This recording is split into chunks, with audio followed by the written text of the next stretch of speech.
Hey guys, it's me again, and today I wanted to talk about um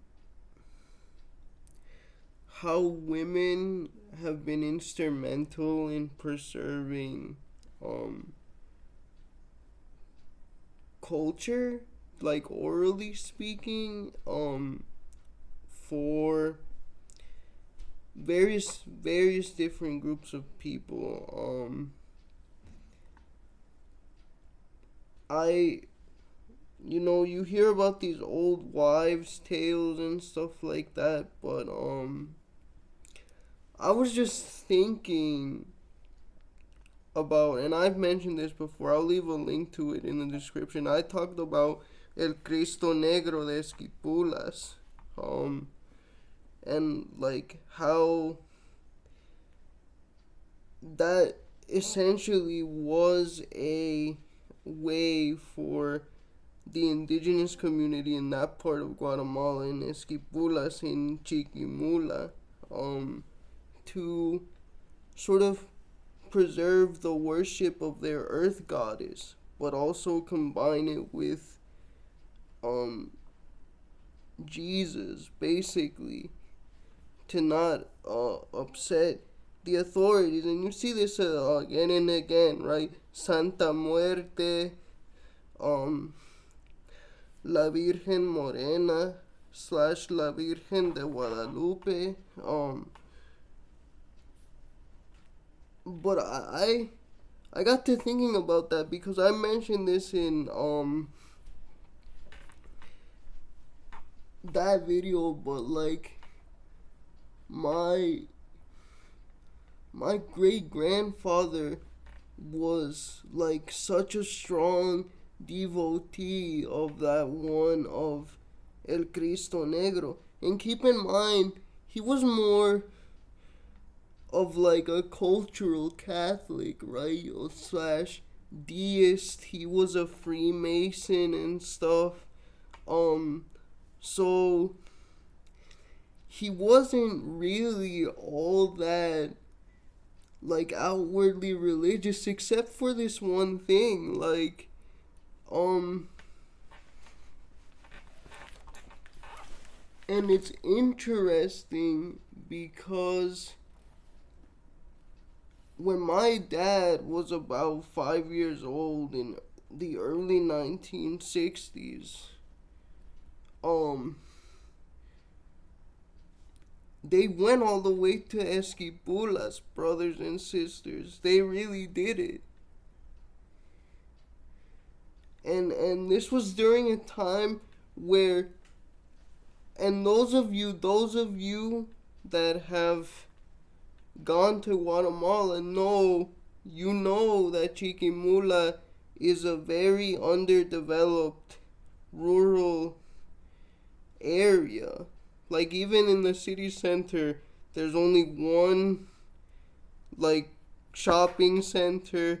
When I went there for the first time in 2018, everyone was super excited because they were getting a McDonald's.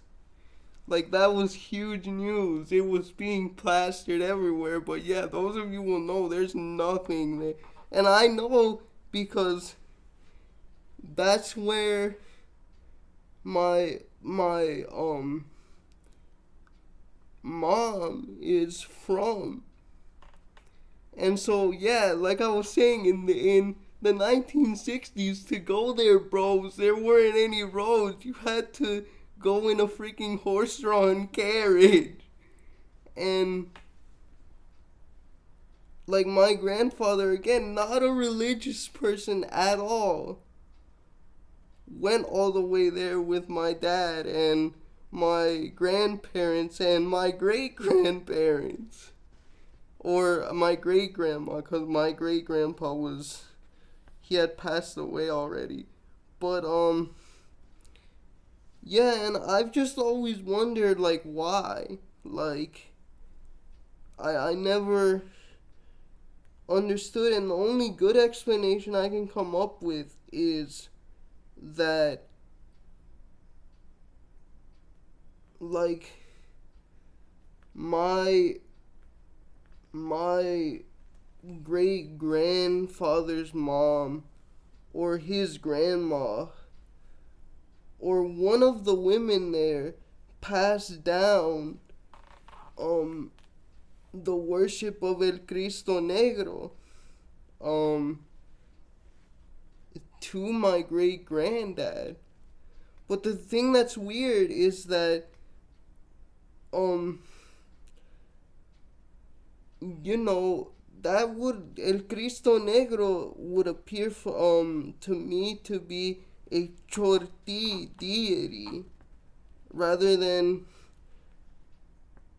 and like the chorti is like there are a bunch of groups everywhere, but they're sort of the main group in Chiquimula. And so it's strange to me that he would worship a chorti deity rather than say a Kak'chi'quel or a Quiche deity. Um but also that isn't exactly new either, right? The black community in the US has stuff like Brer Rabbit, which women played an instrumental role in passing that down.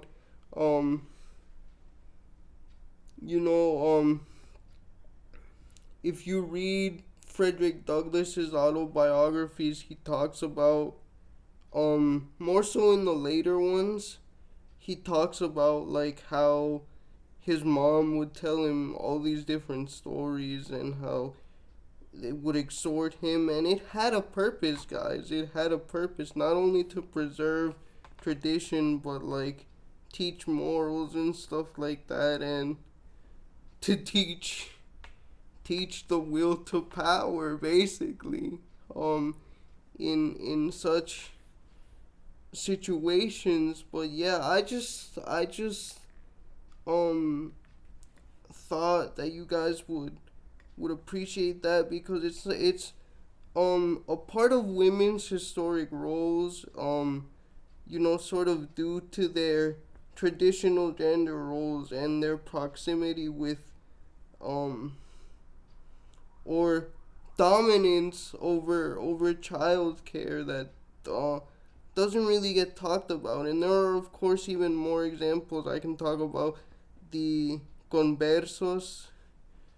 um Lots of women kept those traditions, the Jewish traditions, even after they were forcibly converted. Anyway, yeah, I hope you guys enjoyed that.